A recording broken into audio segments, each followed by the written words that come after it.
আসসালামু আলাইকুম ওয়া রাহমাতুল্লাহি ওয়া বারাকাতুহু। নাহমাদুহু ওয়া নুসাল্লি আলা রাসূলিহিল কারীম।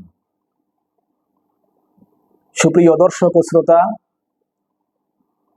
হযরত আমর ইবনে সুহাইব রাদিয়াল্লাহু আনহু থেকে পর্যায়ক্রমে তার পিতা এবং দাদার সূত্রে বর্ণিত রাসূলুল্লাহ সাল্লাল্লাহু আলাইহি ওয়াসাল্লাম ইরশাদ করেছেন, তোমাদের সন্তানদেরকে 7 বছর বয়স হলে নামাজ পড়ার জন্য নির্দেশ দাও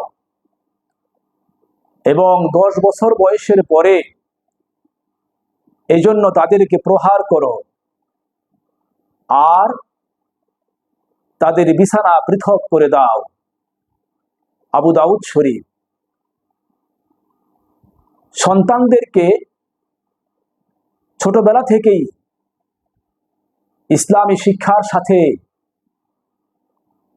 পরিচিত করে তোলা উচিত। 7 বছর বয়সে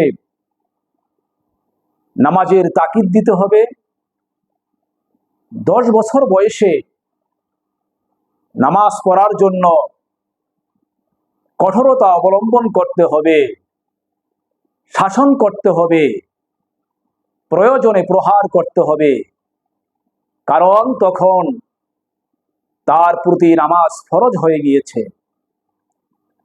আর সন্তানদের 10 বছর বয়স হলে পিতামাতা থেকে বিছানা পৃথক করে দিতে হবে।